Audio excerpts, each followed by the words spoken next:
9월이면은 사계절을 가진 나라에서는 이제 가을이 시작되는 계절. 폭염으로부터 벗어나서 시원한 바람을 기대할 수 있는 그런 계절이죠. 우리 주변에도 좀 이제 시원한 바람이 좀 불 때가 되지 않았나 싶은데 제발 좀 그런 날이 빨리 왔으면 좋겠습니다. 채널 24K 하석영의 단도직입입니다. 그렇게 끝날 것 같지 않던 이해찬 민주당 대표의 임기도 시간이 가니까 결국은 끝이 납니다. 민주당의 대표 선출을 위한 전당대회가 아주 이상한 모습으로 결국 마무리가 됐습니다. 뭐 당초 다 예상들 했었던 얘기지만 이낙연 씨가 이제 결국은 이제 당대표로 선출이 됐죠. 어차피 이낙연 의원이 다음번 대통령 후보로 만일 추천이 된다면 법령상 내년 3월까지는 그 직을 내려놔야 한다니까 참 이거 임시직 대표라고 그래야 되나요? 그걸 뽑는데 왜 그렇게 난리들을 쳤어야 되는지 김부겸 씨가 이 얘기 들으면 좋아하겠습니다만, 그런데 이 과정을 놓고 그 전후에서 나온 세 사람의 말, 이 말들이 참 채널 24K를 소름 돋게 아주 오싹하게 만듭니다. 이해찬 대표가 그만두면서 임기를 마치면서 하는 말. 지금 우리 이제 우리가 생각했던 세상을 향해서 진보를 잘 끌어왔는데 이거 완수해야 된다. 정권 재창출을 하는데 20년은 가야 된다. 와, 이 소리를 듣는 순간 저는 참 아찔했습니다. 야, 어떻게 저런 소리를 할 수 있지? 민주사회에서.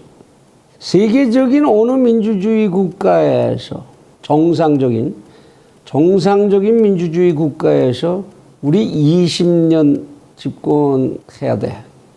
그것도 지금 지난 4.15 부정선거 시비가 진행되고 있다는 거를 알고 있고 그에 대한 국민들의 저항이 아무리 국회를 자기들 당이 독점을 했다고 할지라도 국민들의 적지 않은 저항이 일어나고 있다는 사실을 알면서 그런 말을 그렇게 작심하고 할 수 있는 건지, 어떤 심리 상태이고 어떤 의식 구조를 가지면 이럴 수 있는 건지. 그러고 당황을 했는데 이제 이낙연 신임 대표하고 문재인 대통령이 전화를 했다는 얘기, 그 내용이 참 알려지면서 정말로 강한 충격을 받지 않을 수가 없습니다. 이낙연 신임 대표 그동안 주구장창 대통령 생각을 했습니다. 얼마나 힘드셨을까, 얼마나 괴로우셨을까. 야, 이거야 참. 여당의 대표라면 경우에 따라서는 대통령도 견제해야 하고 국회를 정상적인 민주화된 국회로 돌리기 위해서는 경우에 따라서는 맞설 수도 있어야 되는 내각과 그런 자리에 간 사람이 이거야말로 참 요새 유행하는 말로 문비어천가 다름이 아니네요. 물론 대통령 후보가 되는 것을 앞두고서 그쪽 세력들을 어떻게 해서든지 끌어들이지 않으면 안 되는 입장에서 무슨 말을 못할까 싶습니다만은 거기에도 격이 있어야 하는 것 아닙니까? 국민들이 듣는 언어 속에는 좀 격을 갖춰줘야 되는 거 아닌가요? 거기에 대통령이 화답하면서 했다는 말, 민주당을 우리 당이라고 말했다, 이런 얘기입니다. 그리고 참 얼마나 잘해왔느냐. 앞으로 더 똘똘 뭉쳐서 잘해라. 언제든지 나한테 전화하고 아주 신바람들이 나셨습니다. 한 정당의 대표가 바뀌는 그런 전환점에서는 상식적이라면 지나온 동안의 시간들에 대한 공과에 대한 정치적 평가, 그런 언어적 평가라도 나와야 하는 것이고, 물론 당연히 공을 먼저 앞세워야 되겠지만 이러이러한 다음 단계에 우리가 좀 더 자세 바로 잡아 나가야 할 그런 부분도 있다 라는 반성의 기미도 어느 정도는 섞여야, 그래야 그것이 살아있는 정당, 국민들과 그래도 만날 접점을 포기하지 않는 정당이라고 볼 수 있는 것 아닌가요? 아무리 정치인들이라고 하더라도 집권만을 그냥 계산하는 정치인들이라고 하더라도 3년이 넘게 집권을 하다가 보면 그 안에 잘한 일 못한 일이 다 당연히 있을 법한 거 아닙니까? 그런데 거기에 대한 반성 그리고 국민을 의식해서 우리가 그동안에 그래도 우리 참 잘했지만 국민들 마음 불편하게 해드린 구석도 없지 않았을 것이니 우리 이런 부분에 대해서는 우리 스스로도 성찰하면서 우리가 돌아보지 못했던 쪽 거기에 대한 시각도 좀 폭넓게 확대하고 좀 더 발전해 보자. 이런 이야기가 나와야 될 것이겠건만 단 한마디도 자신들의 잘못에 대해서는 반성할 줄 모르는 이런 현상을 목격하면서 어떻게 이들에게 이 나라의 리더십을 전적으로 의탁할 수 있겠는지 절벽 위에서 낭떠러지 위에서 밑을 바라보는 것 같은 그런 심경이 됩니다. 지구상에는 물론 그런 리더들이 많이 등장했었죠. 아주 잔인하고 아주 폭력적이고 후회라는 것 같은 것을 하면 큰일 나고 반성이라는 거 하면 큰일 나는 이런 의식만으로 인류를 공포 속으로 몰아넣었던 그런 리더들 많이 있습니다. 뭐 징기스칸도 있고 알렉산더도 있고 뭐 히틀러도 있고 스탈린, 마오쩌둥 뭐 많죠. 마치 그들 간의 대화를 보는 것 같은 21세기의 대한민국의 현재 시점에서 우리가 그러한 정치적 대화, 그런 레토릭을 들어야 하느냐 또다시 한번 착잡해지지 않을 수가 없습니다. 공자 말씀이나 좀 인용을 해보겠습니다.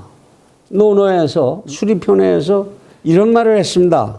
나는 네 가지를 두려워한다. 나 자신에 대해서. 내가 도의에서 벗어나지 않는가? 내가 학문을 게을리하지는 않았는가? 정의를 듣고도 실행하지 않은 게 있는가? 내가 착하지 못한 부분이 있었다면 그것을 고치지 못한 것은 없는가? 나는 이 네 가지를 두려워한다고 했습니다. 성인도 이 네 가지의 과오는 저지를 수 있다라는 얘기죠. 그런데 어떻게 이 양반들은 글쎄요, 이거 누구라도 이 정도는 늘 반성하고 뒤돌아봐야 하는 그런 대목인 것 같은데 이분들은 그럴 필요도 없는 양반들입니까? 다시 공자는 위령공편에서 이런 얘기도 합니다. 자기의 반성을 엄격하게 하고 그리고 다른 사람의 책임은 경하게 이렇게 평가한다면 남들의 원망이 나로부터 멀어지게 된다. 자기의 잘못은 이런 네 가지 잘못이 없는가를 늘 반성하고 엄격하게 그래 내가 이것도 못했어 저것도 못했어 하면서 남들이 그렇게 하는 거에 대해서는 이해합니다. 그럴 수도 있으시겠죠. 이제 고치시면 되지요.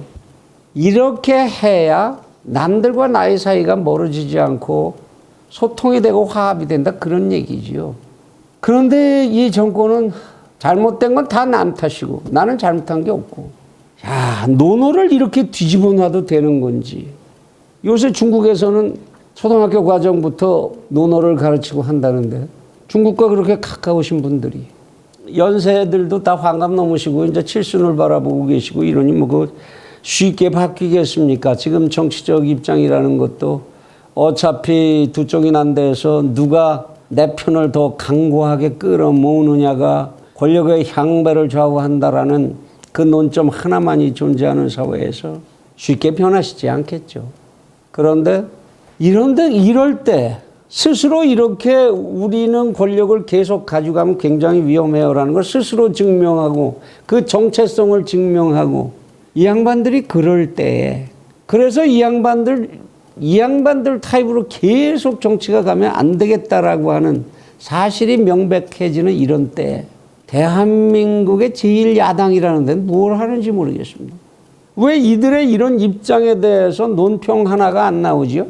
이렇게 권력자 본인들이 바뀌지 않고 변함이 없다라고 한다면 그때의 그 실정을 당신들이 반성해야 된다라는 그 실정의 근거를 철저하게 논증을 하고 그것에 대해서 국민들이 누구나 통쾌하게 납득할 수 있을 만한 대안을 제시함으로 해서 대한민국의 권력교체에 희망을 갖게 하고 이러한 민주주의의 순환이 대한민국을 영속시킬 수 있을 것이라는 희망을 국민이 갖도록 왜 그렇게 만들어줄 생각을 못하는 겁니까?